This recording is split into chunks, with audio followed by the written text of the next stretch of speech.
Y en esta oportunidad el encuentro literario se llama Las mujeres protagonistas de su historia, porque me pareció súper interesante poder ahondar un poco en estas mujeres que, como dice María Teresa Andrueto, dan vuelta al mundo con sus historias, sus resoluciones, y en cada contexto particular vamos a ver cómo eh, son muchas veces, y en los cuentos donde de los que hago mención, son ellas las protagonistas, ya sea con aciertos o desaciertos, con dolores o con virtudes, las que de algún modo con sus acciones nos van mostrando y mediante la escritura de Andrueto nos asombra y nos termina repreguntando, ¿no?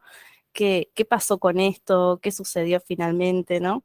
Son cosas que a veces uno dice, si bien son cosas de la ficción, a veces esto termina siendo compartido en una conversación como si hubiera sido cierto, ¿no?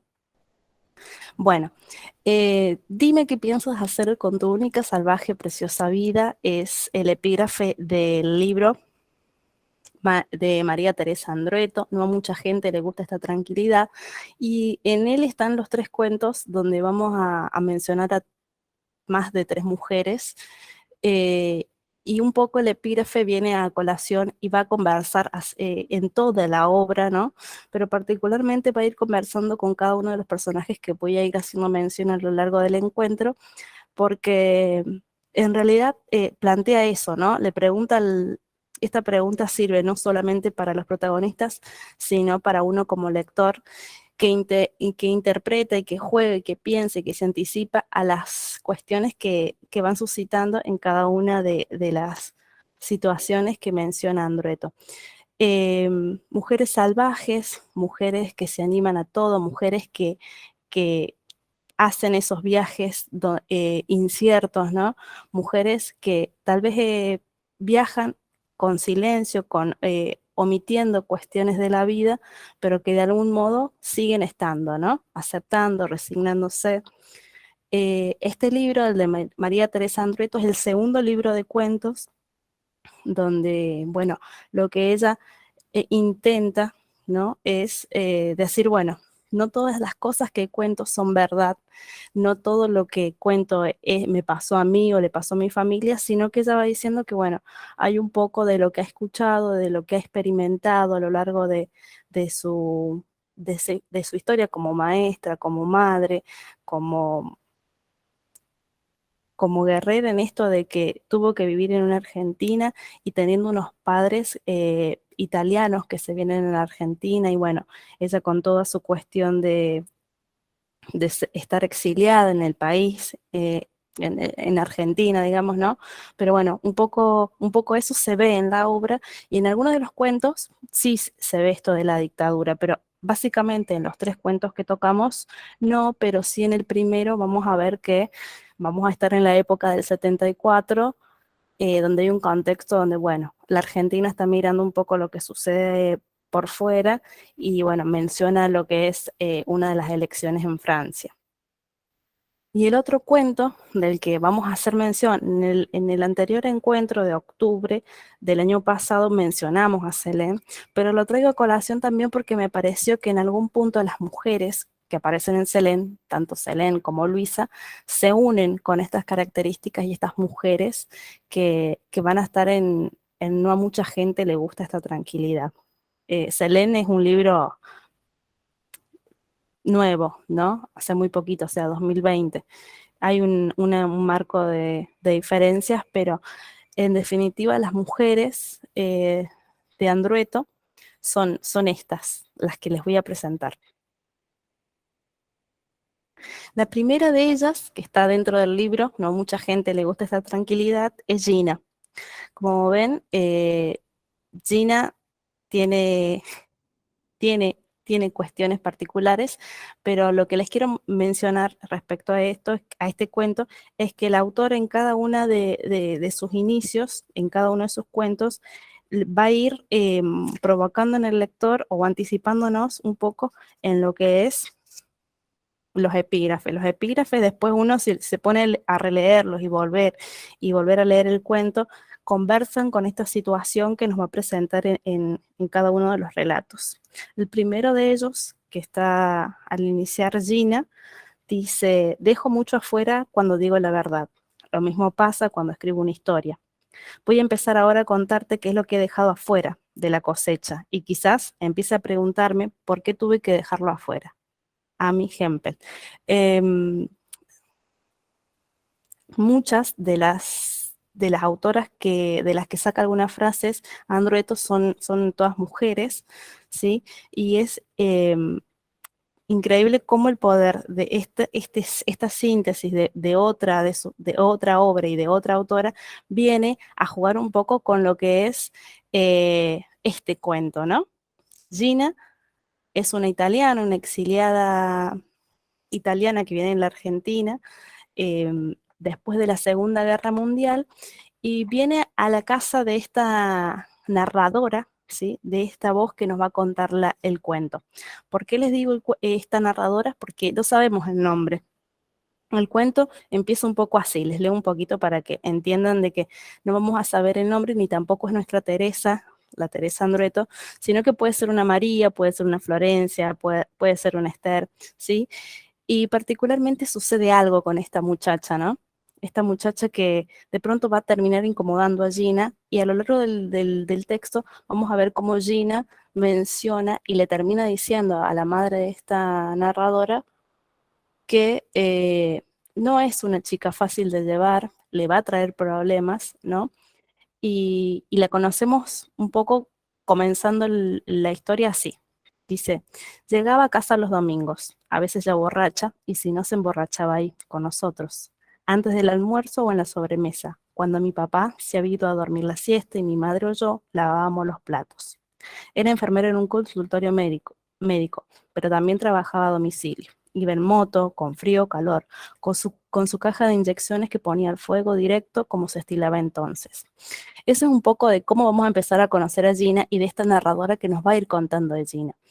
Pareciera ser, no, quien pudo leer los cuentos me va a decir después si es así, ¿no? Pero lo que nos cuenta esta narradora acerca de Gina es que esta, esta vecina amiga de Gina, que viene, de hecho no sabemos muy bien, porque el relato lo que nos cuenta únicamente de Gina es que aparece en la vida de esta narradora cuando ella apenas tenía 2 meses, ¿sí? Y esto se lo cuenta la madre. Los padres recién estaban construyendo lo que es la familia, y Gina va a acompañar a lo largo de toda esta vida a la narradora y a su familia, pero sobre todo acompañando un poco a ese hombre que no sabemos si era amor lo que hacía la unión con esta familia, un amor por ese padre, ¿sí? Porque mucho de lo que tiene Gina para contarnos es que no se juntaba mucho con mujeres. Tenía la particularidad de que más bien en cuestiones de la época se juntaba con los hombres, se reunía, tomaba a la par de los hombres, conversaba de deporte, conversaba de política, pero nunca se juntaba con las mujeres, ni hablaba cuestiones de mujeres, ni de preferencias, ¿sí? Más bien el vínculo que tenía con la mamá de Gina, porque como dice el cuento, todos los domingos se instalaba en la casa, compartía con ellos lo que es el almuerzo, ¿sí? Y a veces se terminaba yendo borracha en su motoneta Siam, como lo dice la autora. Bueno, Andreto tiene mucho de esto, ¿no? Con detalles, contar estas cosas que a uno lo sumergen, ¿no? Y que nos muestran una Gina que a lo mejor ustedes si pueden ver bien la ilustración, me gustó mucho la ilustración porque realmente nos muestra un poco de Gina, ¿no? Si uno mira un poco más, nos muestra una Gina alcohólica, adicta al cigarrillo, que no tenía ningún problema de fumar para el momento de la época, en cualquier lugar, a toda hora, en los grupos donde se vinculaba, ¿no? Y, y también una Gina donde mucho no contaba, o sea, había contado muy poco de a lo que se había dedicado. Y es una cuestión que el escritor le otorga a la narradora de que no recuerda si había trabajado en Italia en una casa de rulemanes, o en una casa de automóviles. Entonces, bueno, la narradora todo el tiempo confundida o confirmando o dudando si realmente había estado enamorada de su padre, es que transcurre el relato. Y también la particularidad que tiene esta narradora es que cree que Gina todo el tiempo mentía, ¿no? Y que acompañaba las mentiras con un garraspeo, así como que tanto su mamá como ella dudaban de que había cosas que había contado y había cosas que no le creían, ¿no? Esta Gina, como los ojos ahí lo muestran en la ilustración, tenía un poder de seducción con los hombres, pero que también a la narradora la ponen en cuestión porque dice, nunca se casó, nunca tuvo hijos, le daba gracias a Dios por no haber tenido hijos. Todas esas cuestiones, ¿no? Que hacían por un poco decir, bueno, pero si tenía vínculo con mujeres, porque para la época igual iban a ser un caos, ¿no?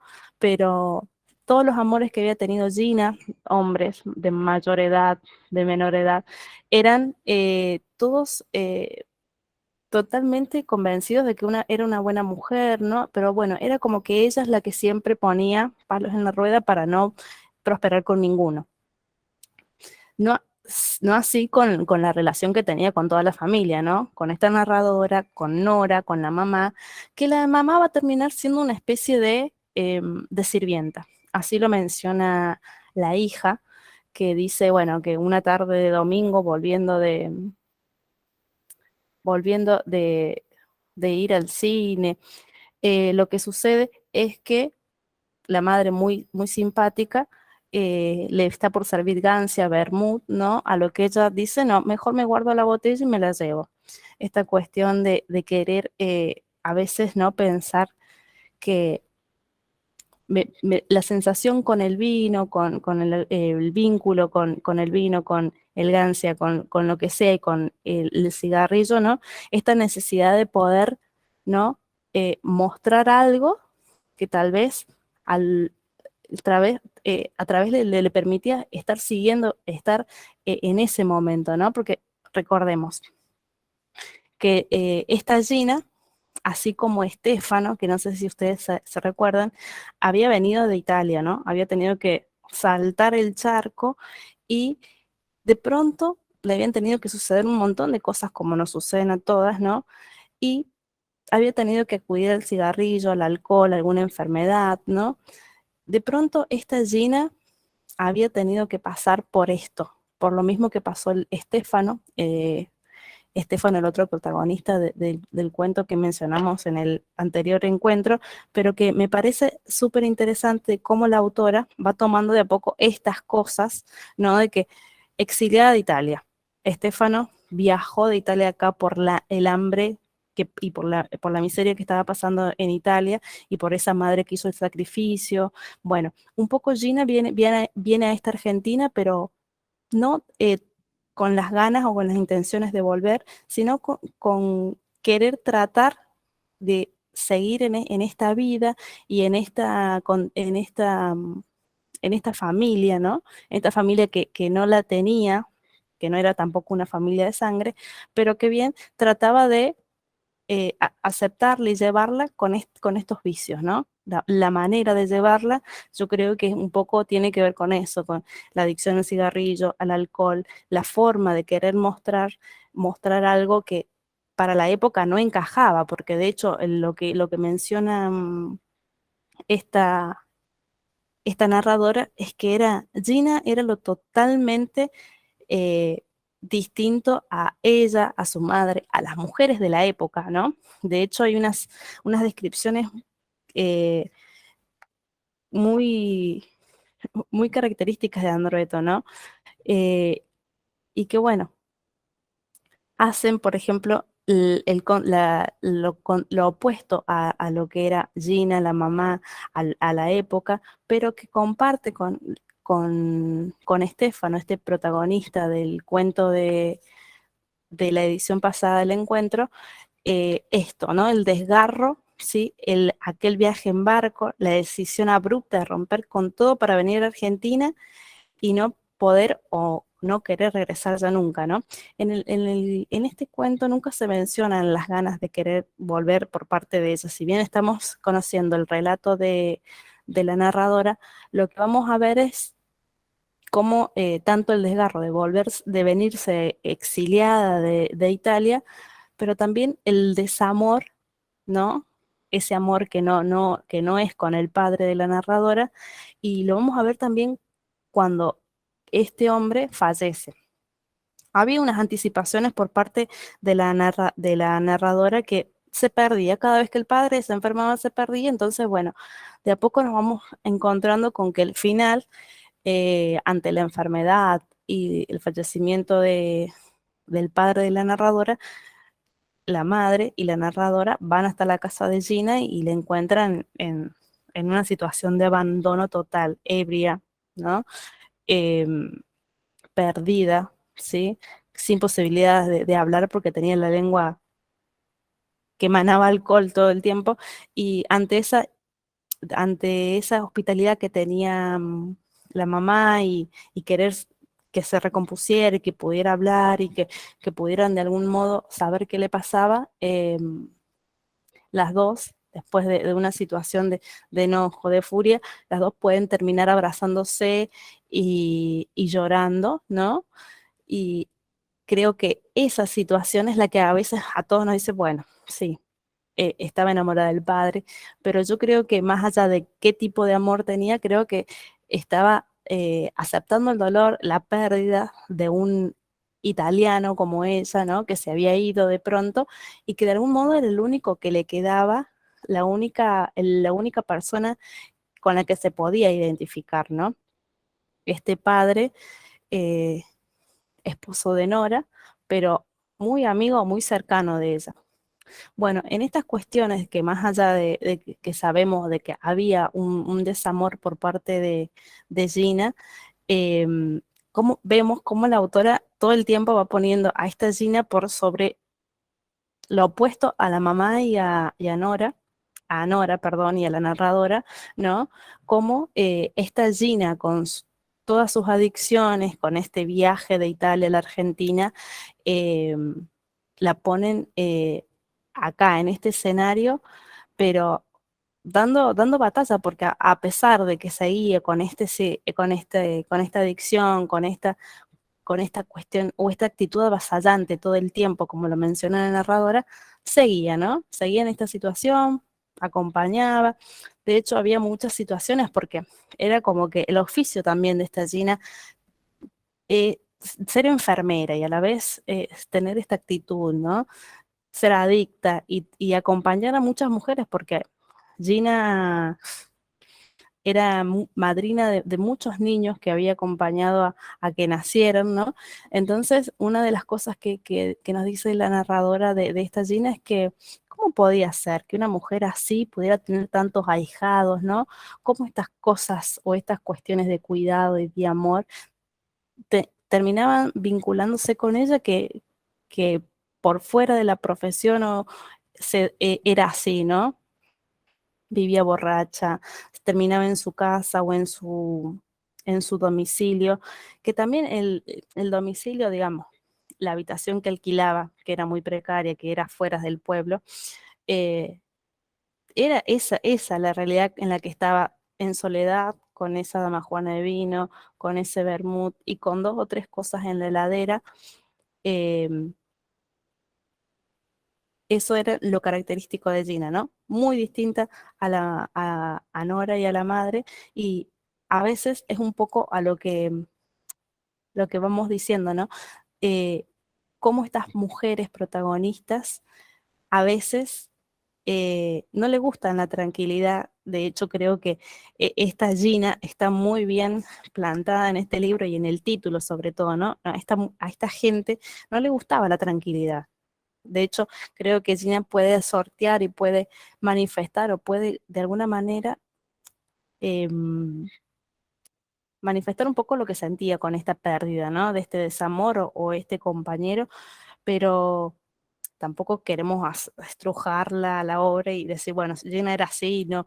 Pero bueno, un poco a lo que voy es que estas mujeres como Gina, como Nora, y como la narradora de la que conocemos todo, pueden muy bien estar en cada una de en cada una de sus acciones, no estar tranquila con lo que estaba sucediendo. De hecho, creo que este condimento que pone la escritora en cuanto a Gina todo el tiempo le decía a la madre, esta niña, se los voy a leer porque no puede, no puedo sin dejar de leer la última parte.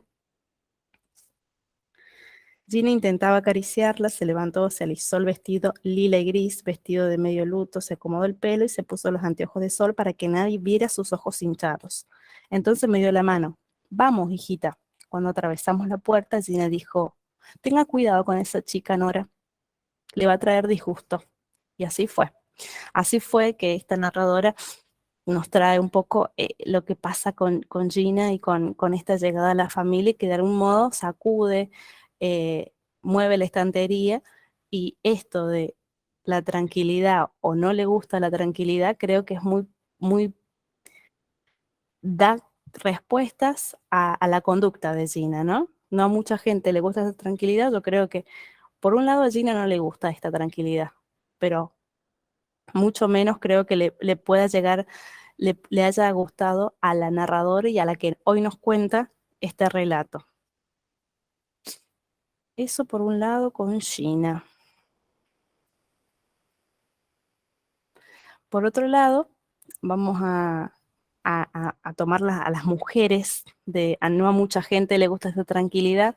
El libro de cuentos tiene justamente este, este, el título tiene un cuento que se llama así, no a mucha gente le gusta esta tranquilidad. Y acá nos vamos a ir a otro contexto, ¿sí? También, sin irnos muy lejos, pero vamos a irnos al campo directamente, a lo cotidiano, a lo rural, a la tarea, a la rutina, ¿sí? Eh, Vamos a conocer a tres hermanos, Beatriz Estela, Beatriz Elena y Luis Enrique.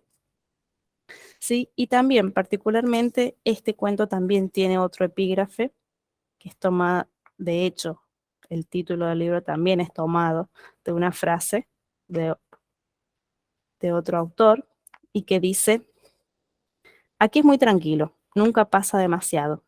Hemos aprendido a distinguir las voces de las aves y los animales, el aleteo de los cisnes que pasan por la casa, el ruido de los diferentes motores que retumban por los caminos. No a mucha gente le gusta esta tranquilidad. No a mucha gente le gusta esta tranquilidad. Es un poco lo que vivenciaban los tres hermanos, que en un momento terminan quedándose solos, ¿no?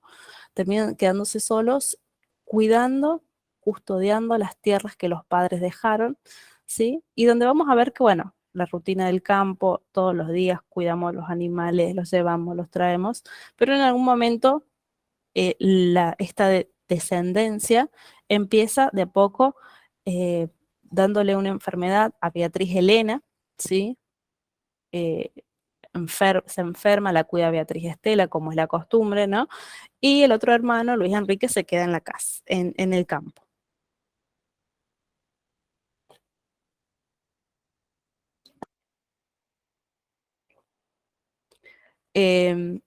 Campos, puertas para adentro, uno a veces dice, bueno, el campo es tranquilo, no hay problemas, ¿no? Pero en este cuento vamos a ver que muchas veces, como le pasa a Luis Enrique y como le pasa a Beatriz Estela, muchas veces la rutina, la costumbre, hace que omitamos, ¿no?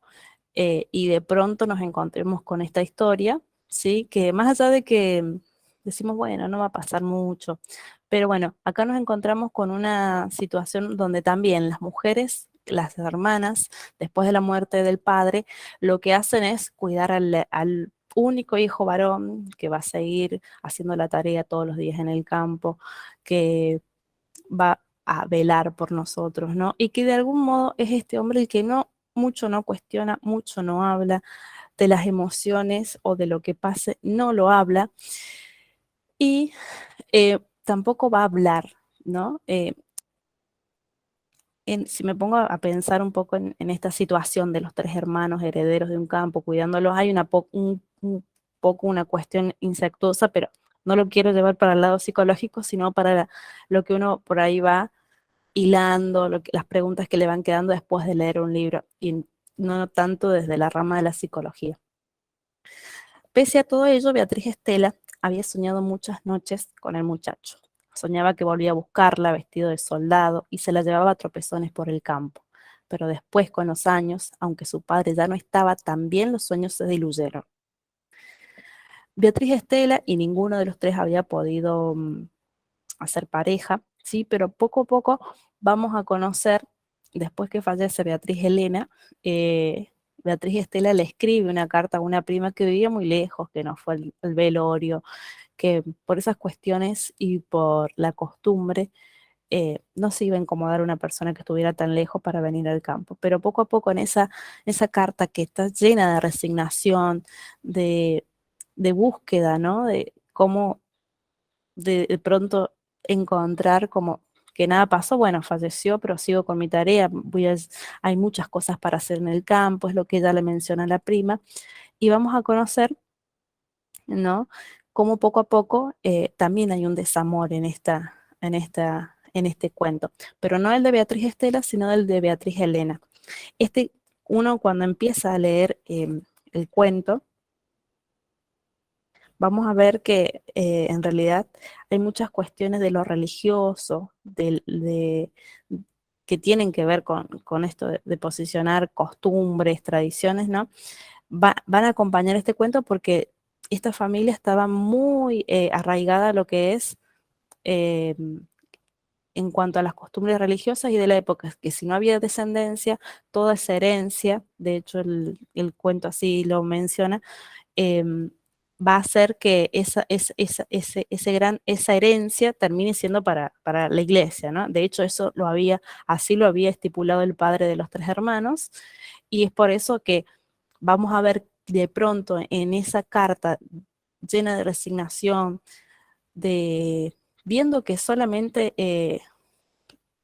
que las limitaciones o que la salvedad estaba, ¿no? en lo religioso, en poder encontrar la resignación y la aceptación em, con la llegada de los santos y después toda la peregrinación que Beatriz Estela le comenta a su prima en la carta, está acompañado de eso, ¿no? Y cómo de a poco vamos a ir conociendo un sacerdote que los acompaña, ¿no? Los acompaña en el duelo, los acompaña en esta soledad que de pronto van viendo y esta ausencia que después eh, que se trata, ¿no? Que vemos cómo Beatriz Estela la trata todo el tiempo de, ama- de, de omitir, ¿no? Bueno, Luis Ernesto totalmente, todo el tiempo trata de omitirla, pero la mujer es como que en ese sacudón de la vida, de la pérdida de alguien, la va alternando con los quehaceres de la casa,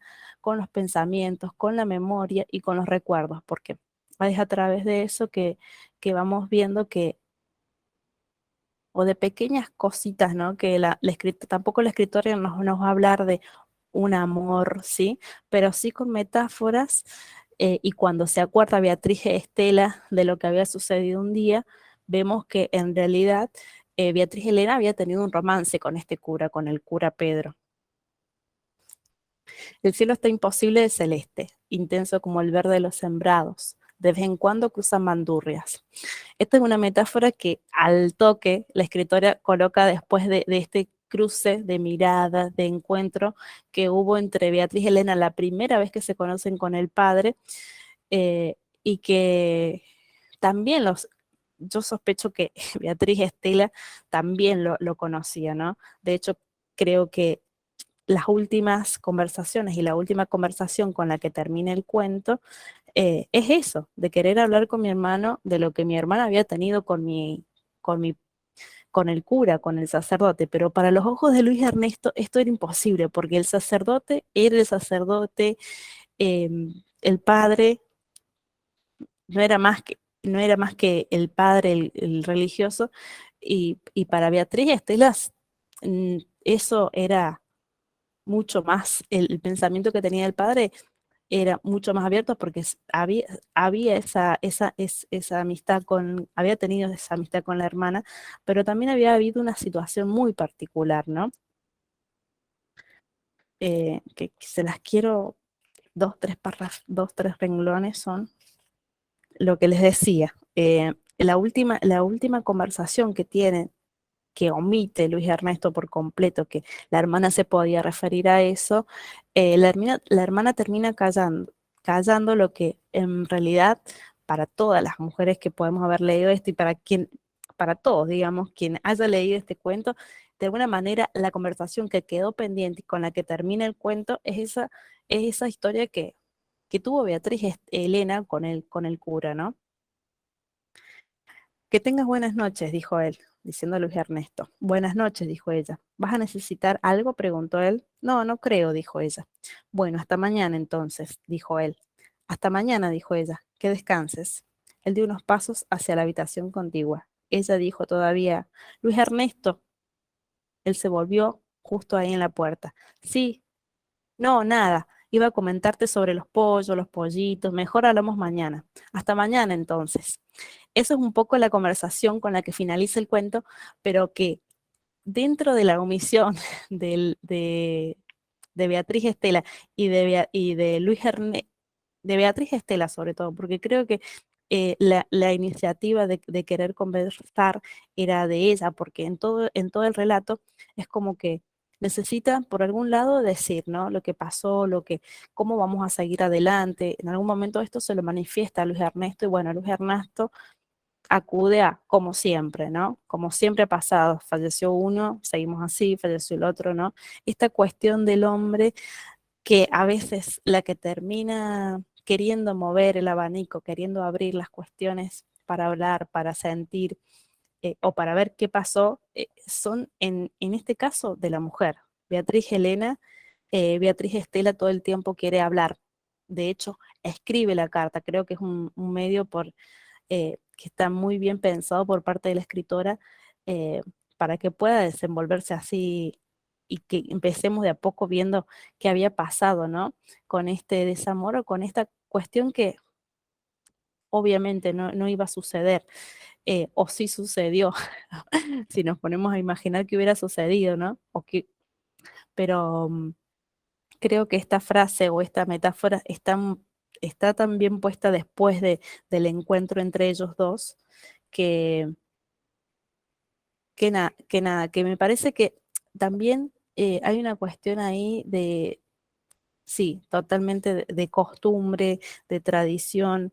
De hecho, hay una situación muy marcada donde después de que fallece la madre de Beatriz Elena y Beatriz Estela, se quedan como es la costumbre, como es toda esta cuestión católica de hacer el duelo puertas para adentro, sin la posibilidad de ir tanto al pueblo, de buscar las cosas, sin, digamos, de decir, bueno, llega un momento en que de a poco ellos empiezan a recibir visitas y en una de esas visitas reciben a una familia. Y hay una conversación muy, muy simpática de uno de los visitantes que le dice, bueno, qué rica comida, quién te enseñó a hacer esta comida tan rica, ¿no? A lo que el padre todo el tiempo responde y castiga, ¿no? Porque me parece que eso es lo que a veces se mamó o lo que también Luis Ernesto puede haber, em, lo que Ernesto pudo haber copiado, ¿no? Porque es que el padre dice, no, es la afinada que las guía, ¿no? Como que toda esta cuestión del recuerdo y de la memoria por parte del padre tienen que ver con las cosas que les dejó la madre o esta herencia, ¿no? Pero por otro lado, también la de castigar ante un comentario que hace Beatriz Estela con esta familia es también una cuestión de querer castigar en el sentido de que, bueno, la autora lo menciona así. Beatriz Estela comentó algo sobre la cotización en Liniers, que había escuchado en la radio esa mañana, y el padre amagó con tomar el látigo que por precaución colgaba de la silla, para intimidar a la hija por la impertinencia. Pero cuando una hija opina, gritan las bestias de la noche, los perros aúllan, chillan las lechuzas. Creo que la sutileza para contar esta violencia o esta cuestión que por suerte con el tiempo esto ha ido cambiando, pero vemos, y es mucho, ¿quién no ha escuchado estas cuestiones, ¿no? Del tío en el campo, de esta cuestión de hasta nosotros mismos somos por ahí a veces recordamos estas situaciones de cómo la obediencia estaba marcada por una mirada, ¿no? Cuestiones que muestran, ¿no? Que tampoco había tranquilidad, ¿no? Que como que estas cosas que de pronto a alguien le molestaban, hacían que estas cosas sucedieran, ¿no? De estas mujeres que seguían en la omisión, pero de algún modo escribían una carta, contaban un pequeño detalle y nos cuentan estos pequeños detalles que hacen que estas mujeres de algún modo estén moviendo el mundo. Bueno, esto es lo que sucede un poco con Luis Ernesto, con las hermanas, con el cuento. No a mucha gente le gusta esta tranquilidad. Y que por último, el último cuento de esta obra tiene que ver con La Redentorista, que para mí es, dentro de los tres, no el mejor, para mí están en la misma escala, pero tiene un contexto muy particular. Vamos a mover la diapositiva. Ah, bueno, acá me olvidé de esta. Esta tenía que ver con una situación también que recién les marcaba, que tenía que ver con cómo concebían los hombres. Esta es una situación particular, una de las tardes donde vemos que había algo, ¿no?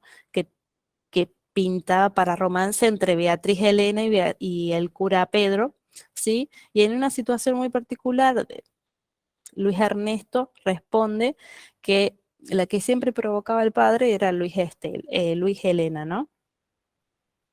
Estas omisiones y el poder reconocer que todo lo que pasaba era porque ellas provocaban, porque ellas metían la cuchara, como quien dice, está marcado en el cuento. O sea, costumbre, rutina, omisión, el poder, ¿no? El poder de decisión de que el hombre, ¿no? El hombre no hace nada y que a los ojos de Luis Ernesto y a los ojos tal vez del padre, el sacerdote era sacerdote, no sucedía más nada con eso, ¿no? Cuando en realidad para las mujeres había otra cuestión que las movilizaba. Esa es un poco la frase que estaba.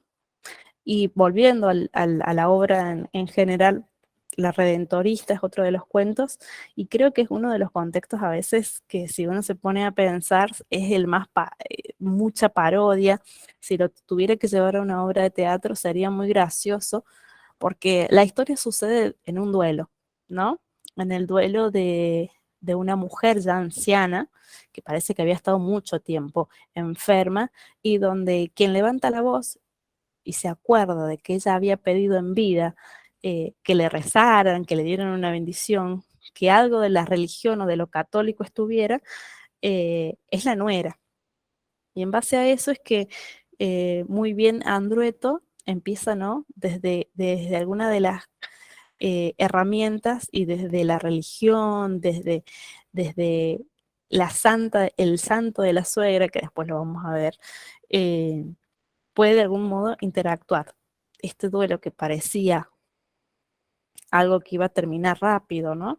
Termina siendo una verdadera forma por ahí de rezar, no sabemos si se rezó, pero sí hubo una cuestión muy de la redentorista que llega a este velorio y que termina dando una vuelta de tuerca, se termina haciendo otra cosa en realidad, más que rezar un Padre Nuestro.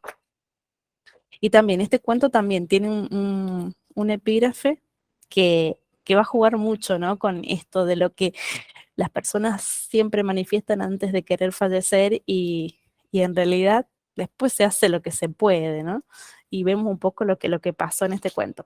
El epígrafe dice, si el mar hubiese preguntado a la gente qué quería que fuese, la gente lo habría convertido en lodazal.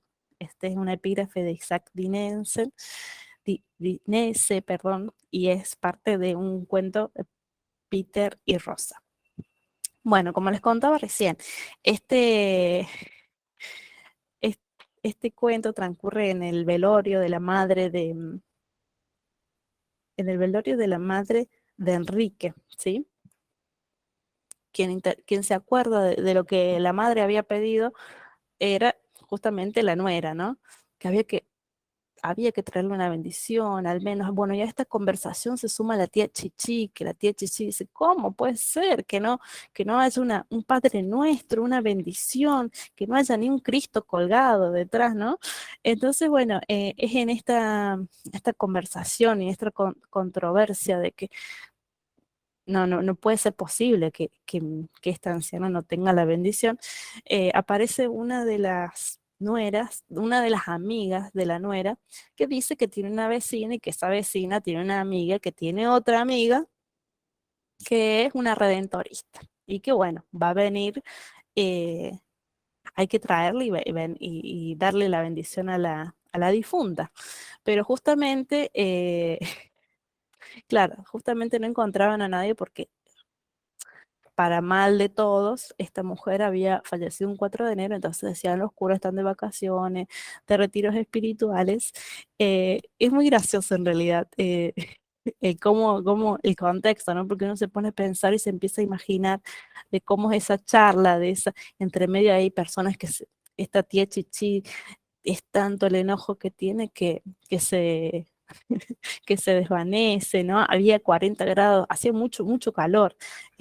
Cuenta este, el contexto de este cuento, ¿no? La cosa que todos se ponen en campaña de encontrar a alguien que le venga a dar la bendición a Mimi, aparece esta redentorista, una redentorista que, o casualidad, se llama igual que la difunta, Noemí, y que ha sido una redentorista que ha peregrinado y que ha hecho su trabajo con los indios guatemaltecos. Entonces los invita a que todos se reúnan en ese espacio y que empiecen a pensar en la memoria de Mimi, y es ahí cuando en realidad la redentorista empieza a llevarlos, ¿no?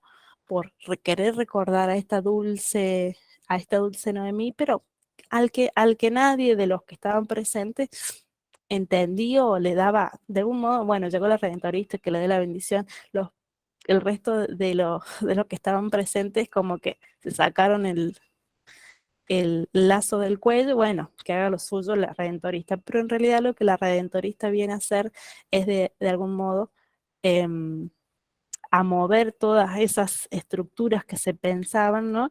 Y a llevarlo de algún modo al hijo y a los más allegados a otro tipo de conversación y de preguntas respecto a la difunta. Y es en esto que la redentorista, y que me parece que en eso está lo maravilloso de la escritura de Andreto, que en ningún momento reza en el Padre Nuestro, sino que lo que ella empieza a contar es un cuento, ¿no?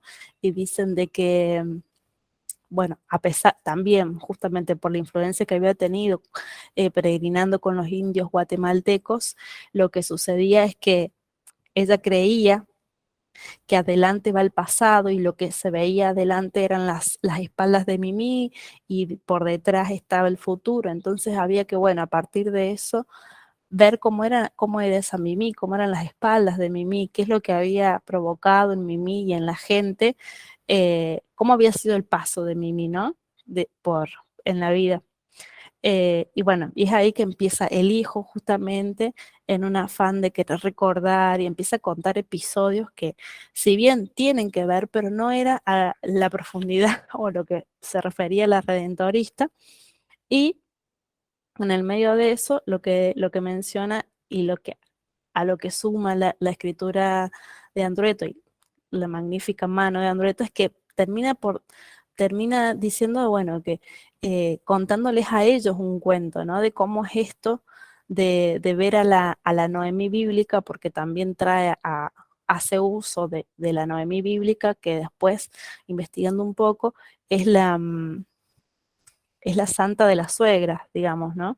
Y justamente después Andreto en una de las entrevistas dice que ella había en su momento había, haciendo alusión a las lecturas que había tenido de la Biblia, se acordaba un poco de eso y bueno, le tuvo que poner ese condimento a la redentorista y, y también al nombre elegido, ¿no? A esa casualidad no tan casualidad, de la difunta Mimi y de la redentorista Mimi, Noemí, que habla de esa santa que es patrona de las suegras, porque se dice que en algún momento esta mujer eh, tuvo marido, tuvo 2 hijos varones, y de los cuales los 3 fallecieron el marido, fallecieron los hijos, bueno, y ella es como que le termina otorgando de algún modo a la nuera la posibilidad de que después se case, que tenga un hijo, ¿no? Siempre haciendo alusión a la Noemí bíblica. Y de algún modo la escritora viene a jugar un poco, porque quien se termina acordando de lo que había pedido la suegra era la nuera, o sea, esto de poder jugar un poco con información y con condimentos es lo que me parece que realmente vale por parte de la escritura de Andrueto, pero también en cómo termina el cuento, ¿no? Termina muy parecido a cómo ella contaba el cuento. La redentorista en el medio, como les dije recién, contó eh, un cuento que tenía que ver con el despliego o el viaje de la persona y sobre todo del alma, eh, a partir de una pequeña metáfora que la redentorista trajo en el medio del duelo. Y que sobre todo lo que lleva, acá les traje a la Santa Noemí, sobre todo termina el cuento con una pregunta, una repregunta que nos mueve un poco, ¿no? En su momento el hijo, eh, entre todo lo que se acuerda y lo que la redentorista le pregunta, ¿no? Lo que hace el hijo es decir, bueno, un día mi mamá nunca la había conocido tan como gritona, ¿no? Y lanzó un grito. Yo pensé que era callada, termina diciendo el hijo, pero bueno, ante esto la redentorista lanza una pregunta y la deja ahí en el vuelo de todos sobre qué sabemos del otro, ¿no? Nos hemos preguntado alguna vez qué sabemos cuando llega la noche y quedamos solos con nosotros y en la mañana, ¿qué sabemos? Y es lo que responde, a lo que responde que la fe es imprescindible, que permite sobrevivir, ¿no? Como esta cuestión de la religión eh, es un condimento para poder darle una vueltita de tuerca al cuento y sobre todo a la pregunta que se estaba haciendo en ese momento el hijo, ¿no? Pero sobre todo pensando en que más allá de los condimentos que le pone la escritura de Andreto y las cosas que va tomando de esta Noemí bíblica, de lo religioso, de la importancia de la fe, como también acá son mujeres, ¿no? Mujeres que de pronto en un, en un duelo, en un velorio, se terminan acordando, terminan abriendo el cajón de la memoria y de los recuerdos para poder vivir cada una de las situaciones, ¿no? En este particularmente, en cuanto a lo que refiere es el velorio que se está viviendo de la suegra por parte de la nuera que se acuerda de lo que había pedido Mimi.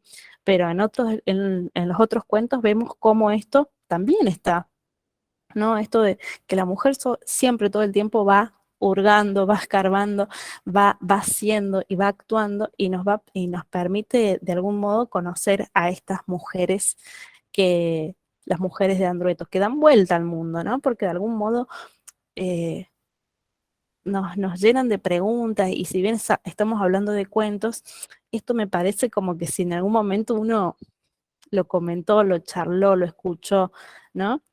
Eso es un poco lo que deja la redentorista, que es el contexto y cómo se dan las conversaciones, ¿no? Es muy gracioso que tranquilamente a veces quien tenga ganas lo puede llevar a una obra de teatro, porque los diálogos, ¿no? Y las respuestas, esas cosas están muy lindas en este cuento. Y volviendo y retomando un poco a las mujeres, ahí tenemos la imagen de una de las ilustraciones que les contaba de Selene. Selene es el título del cuento Selene, pero también está Luisa. Ahí vemos una situación muy particular. Este es un cuento donde la autora divide el cuento en uno, dos, tres, como en escenas, ¿no? En escenas donde vamos a ir conociendo a una Selene que necesita del cuidado y del amor de Luisa, porque si no, no sería posible, ¿no? Este vínculo.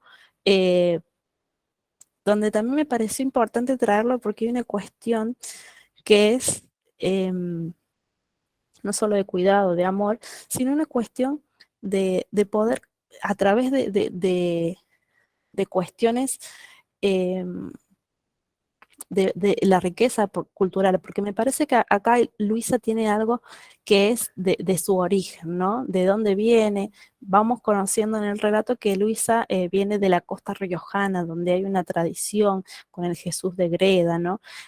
Andrueto habla en muchas de las entrevistas que toma mucho de estas mujeres o de lo que escuchó de estas mujeres o de lo que vivió con estas mujeres porque bueno, tienen una riqueza espiritual y cultural que muchas veces nos encontramos con mujeres de la ciudad que a veces es eso lo que falta, ¿no? Y en este cuento se da mucho eso.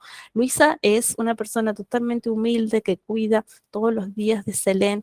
Selene es hija se nota, de una familia con una buena posición social, pero es Selene la que finalmente después de un de una discusión, termina pidiendo a los padres que por favor, ¿no? Que por favor quería pasar la Navidad con Luisa. Y Luisa anteriormente, en escenas anteriores al final, dice que en realidad ella va a pasar la Navidad con su familia. En realidad esta terminamos sabiendo que es una mentira, pero que la pudo intuir Selene, ¿sí? A pesar de su discapacidad la pudo intuir en este vínculo que ella había, a través del vínculo que ella había entablado con Luisa, ¿no? Me parece también que estas mujeres como Luisa son las mujeres que van un poco cobrando importancia en las escrituras y en estas mujeres que elegimos para hoy, ¿no?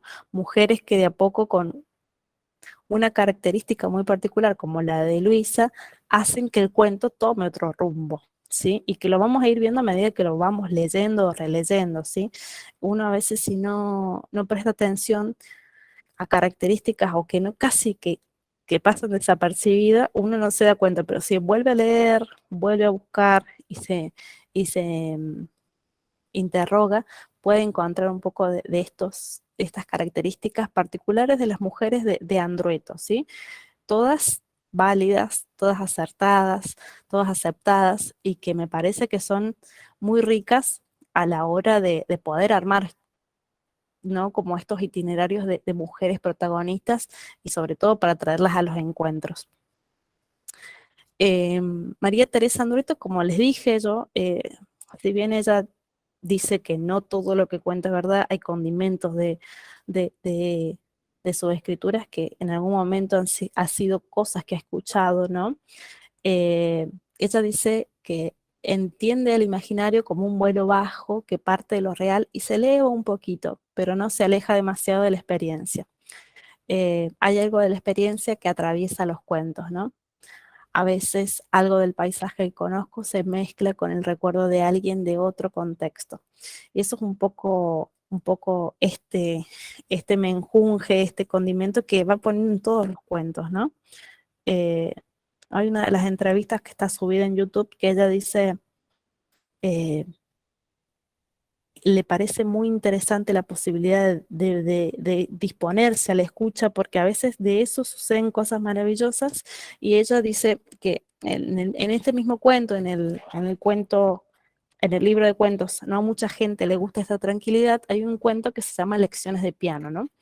Y ese cuento, en realidad, yo termino diciendo que es fruto de una conversación que tienen con un hombre que lo recibe en su casa porque va a arreglarle el internet, ¿no? Y ese hombre le termina de contar que recién viene de otro cliente al que conoce también por primera vez y que no tocaba el piano, que tenía el piano en la casa, pero que bueno, cuando le empezó a contar a este chico que había dejado de tocar, de pronto levanta la tapa del piano y empieza a tocar, ¿no? Esta cuestión de que Teresa toma estas cosas, como dice ella, la posibilidad de disponerse a escuchar para que después eso termine en un relato, o termine en un cuento y termine siendo hoy el encuentro entre nosotros, me parece fundamental.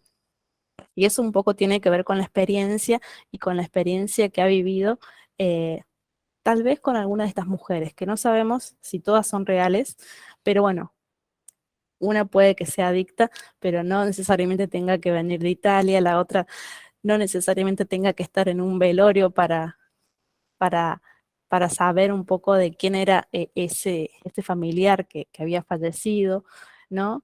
Y estas mujeres del campo que de algún modo o en lo cotidiano trataban de sobrellevar lo que habían vivido, ¿no? Con silencio, pero aún aceptando lo que les había tocado vivir en el campo. Bueno, me parece que di como así como toda una cuestión rápida de las mujeres, pero bueno, no sé si están por ahí, si se han ido, a ver, voy a dejar de compartir, así No, les acá estamos, puedo. Nati. Estamos. La verdad que muy, Perfecto. muy interesante todo lo que se ha ido contando despacito, cuento por cuento, mujer por mujer, historia por historia. Bueno, la idea era esa, que conocieran un poco de esas mujeres que todas tienen algo muy especial, ¿no? Que sin dejar de, sin dejar de menospreciar las adicciones o estas cuestiones que a veces uno dice, ay, pero ¿cómo es esta mujer? Son, digamos, ¿no? Y son parte de la vida. Aparte lo que, por lo menos en mi punto de vista, lo que me gustó fue que el paso desde la mujer sola a la mujer sola de ciudad, que estaba dentro de estos prejuicios como nombrabas a Gina, y después pasaste al campo con las historias lentas del campo, esto que decía de los silencios, y después a Selene, que bueno, uno de los cuentos que más me gusta de Andrueto, el cuentito corto que tiene, el cuento después del cuento, ¿no? Lo que queda, esa historia de la Navidad, que es mentira, pero que es linda contar, mostrando todas estas mujeres que vos nombraste, la verdad que muy interesante. Bueno, muchísimas gracias. La idea es que, bueno, que puedan conocer un poco de cómo es esta escritura, cómo son estas protagonistas, y bueno, invitarlos. Tampoco quiero cansar con Andrueto, pero bueno, ya el próximo encuentro va a ser de una novela cortita que está en la biblioteca y de otra novela o cuento. Vamos a ver qué se termina eligiendo, pero bueno, vamos a estar compartiendo las obras mediante la publicación y bueno, que se sumen al último encuentro y ya la dejamos liberada a Andrueto para lo que resta del año. Bárbaro. Nati, ¿te puedo pedir un favor? ¿Viste la placa, la anteúltima placa que era una cita de Carson McCullers que decía cómo, Sí, sin amor y todo eso? ¿Me la puedes leer o mandármela sí. o escribirla ahí en el chat o algo? O Dice, ponerla de vuelta. Dale, ujú, dale, dale. Es muy cómo lindo. sin amor y sin la intuición que procede del amor puede un ser humano colocarse en la situación de otro ser humano. Muy interesante. No es de Andrueto, pero Andrueto la usa, o sea que la suscribo. Sí, sí, sí, Muy sí. lindo. Es muy lindo y bueno, un poco eso. El cuidado de Luisa y también de Selene, ¿no? Porque es una Navidad donde para Luisa era otro tipo de festejo, pero Selene lo quiere compartir con ella, ¿no? Con quien verdaderamente la cuida, y menospreciando estas cuestiones que pasan, ¿no? Y bueno, viene Navidad y vienen los regalos, y lo que Selene quería, el regalo, era la compañía de Luisa, que no era una mujer simple, ¿no? Era de la costa riojana y le había contado a lo largo de toda esa semana cómo era la tradición del Jesús de Greda, de donde ella venía, hasta había poesía en el medio, ¿no? Entonces creo que eso es lo más rico de este cuento.